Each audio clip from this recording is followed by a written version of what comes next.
और चलिए देहरादून से एक और बड़ी खबर की ओर रुख करेंगे, जो आपको बता दें कि आपदा प्रबंधन विभाग अब खास आश्रय स्थल बनाएगा। आपदा से बचाव के लिए खास आश्रय स्थल बनाया जाएगा। आपदा प्रबंधन विभाग इसको लेकर रणनीति तैयार कर रहा है। चारधाम यात्रा करने वाले यात्रियों के लिए शेल्टर स्थल बनेंगे और विभागीय स्तर पर जल्द ही प्रक्रिया भी शुरू होगी। तो देहरादून से ये बड़ी खबर, जहां आपको बता दें कि आपदा प्रबंधन विभाग खास आश्रय स्थल बनाएगा। आपदा से बचाव के लिए खास आश्रय स्थल होंगे, जहां आपदा प्रबंधन विभाग लगातार रणनीति तैयार कर रहा है और चारधाम यात्रा करने वाले यात्रियों के लिए शेल्टर स्थल बनेंगे। विभागीय स्तर पर भी जल्द ही प्रक्रिया शुरू होगी। ज्यादा जानकारी लेंगे, सहयोगी सोनू लगातार हमारे साथ बने हुए हैं। सोनू, आपदा प्रबंधन विभाग कहा जा रहा है कि खास आश्रय स्थल बनाएगा और ये स्थल चूंकि आपदा से बचाव के लिए होंगे, तो ऐसे में क्या कुछ इन स्थलों में विशेष होगा और कैसे पूरी रूपरेखा तय की जाएगी? देखिए नैन्सी, ये जो प्रयास किए जा रहे हैं ये प्रयास अच्छे हैं, सराहनीय प्रयास इनको हम कह सकते हैं, क्योंकि अभी इसको एक पायलट प्रोजेक्ट के तौर पर अस्तित्व में लाए जाने की कोशिश की जा रही है। जो चारधाम यात्रा मार्ग है, आप ऋषिकेश से बद्रीनाथ और ऋषिकेश से केदारनाथ धाम, रुद्रप्रयाग से गौरीकुंड और पांडुकेश्वर से बद्रीनाथ धाम, और इसके अलावा श्रीनगर से रुद्रप्रयाग, ये कई ऐसे इलाके हैं जहां पर अक्सर कुछ ऐसे भूस्खलन जोन है जहां पर वर्षा काल के दौरान भी और इसके अलावा भी भूस्खलन की घटनाएं सामने आती है। कई बार जैसे हालात हो जाते हैं और जो हिमालय का स्वरूप है वो बदलता हुआ साफ तौर पर दिखाई देता है। तो ऐसे में इसको ध्यान रखते हुए ओडिशा की तर्ज पर अब शेल्टर बनाए जाएंगे, जो खास आश्रय स्थल ये बनाए जाएंगे। इनको भूकंप से, खास तौर से आपदा से, रहन सहन के लिए और खान पान के लिए इससे संबंधित सुविधाएं होंगी, स्वास्थ्य संबंधित सुविधाएं होंगी, और खास तौर पर आपदा से, चाहे वो भूकंप के रूप में हो, बाढ़ के रूप में हो, या आकाश से बिजली की बात हो। कई बार उत्तराखंड में हम देखते हैं कि बादल फटने की घटनाएं सामने आती हैं, तो इन सभी से सुरक्षा दिलाया जाए। एक तरीके से सुरक्षा कवच के तौर पर ये शेल्टर बनाए जाएंगे। चूंकि आपदा प्रबंधन विभाग इसी क्षेत्र में काम करता है, लिहाजा एक पायलट प्रोजेक्ट के तौर पर चारधाम यात्रा वाले मार्गों पर इसकी शुरुआत करने जा रहा है।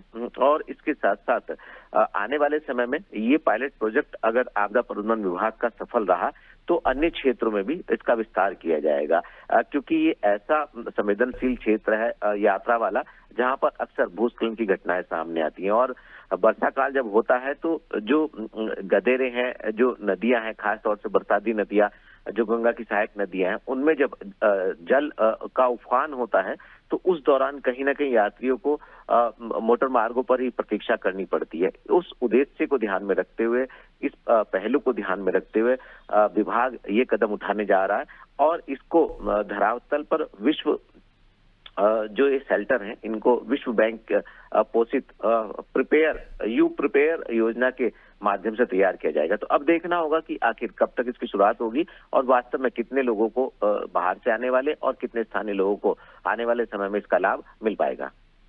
बिल्कुल। और अब एक और सवाल सोनू इसी से जुड़ा हुआ कि जिस तरह से कहा जा रहा है कि आश्रय स्थल बनाए जाएंगे, तो क्या इसको लेकर कोई रणनीति तैयार की गई है या कोई रूपरेखा तय की गई है कि आश्रय स्थल लगभग कहाँ होंगे? चूंकि उत्तराखंड की यदि हम बात करें तो उत्तराखंड धार्मिक नगरी के नाम से विख्यात है। उत्तराखंड में हर 20-30 किलोमीटर के आसपास एक धार्मिक स्थल है, जहां पर हजारों की संख्या में श्रद्धालु पहुंचते हैं दर्शन के लिए। तो ऐसे में अब ये आश्रय स्थल कहाँ कहाँ बनाए जाएंगे, इसको लेकर क्या कोई रूपरेखा तय की गई है? देखिए, इसी प्रक्रिया की इसकी प्रक्रिया की शुरुआत होने वाली है। अभी फौरी तौर पर जो लैंडस्लाइड के हिसाब से सेंसिटिव जोन है, उन क्षेत्रों में इनको अस्तित्व में लाया जाएगा। और ये क्योंकि हम इस बात को कह रहे हैं कि पायलट प्रोजेक्ट के तौर पर इसकी शुरुआत की जाएगी, तो जो विशेषज्ञ हैं, खास तौर से शेल्टर के बहुउद्देशीय शेल्टर के तौर पर इनको बनाया जाएगा, उनसे परामर्श लिया जाएगा, इनका डिजाइन तैयार किया जाएगा और इसके संचालन से संबंधित जो विशेषज्ञ हैं वो सुझाव देंगे। जब इनके सुझाव आ जाएंगे उसके बाद फिर जो स्थान है, खास तौर से जो लैंडस्लाइड के लिहाज से, नदियों के, गदेरों के, जल के तेज प्रवाह के लिहाज से यात्रा मार्ग को बाधित करते हैं, उस पर विराम लगा देते हैं।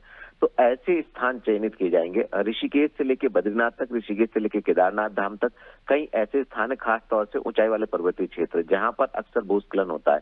तो इन सभी स्थानों का चयन करने के बाद तकरीबन 20 किलोमीटर की दूरी पर एक शेल्टर बनाया जाएगा, एक आश्रय स्थल बनाया जाएगा। और इनकी जो स्थिति होगी वो ऐसी होगी कि हर स्थिति से सुरक्षा कवच एक तरीके से हम कहें कि वो उपलब्ध कराएंगे ये शेल्टर, जो है खास तौर से आपदा के लिहाज से, खास तौर से भूकंप के लिहाज से, खास तौर पर जल प्रलय जैसे हालात से निपटने के लिए, रहने के हिसाब से, खाने के हिसाब से, और इमरजेंसी के हालात में स्वास्थ्य सुविधाएं भी इन बहुउद्देशीय शेल्टर्स में जो है वो उपलब्ध कराई जाएंगी। बिल्कुल, यानी कि ये खास आश्रय स्थल अब जल्द ही बनाए जाएंगे, जिसको लेकर तैयारियां अब तेज की गई हैं। आपदा प्रबंधन विभाग ने भी अब रणनीति तैयार करना शुरू कर दी है। बहुत शुक्रिया आपका, बने रखिएगा और भी आगे आपसे अपडेट्स लेंगे।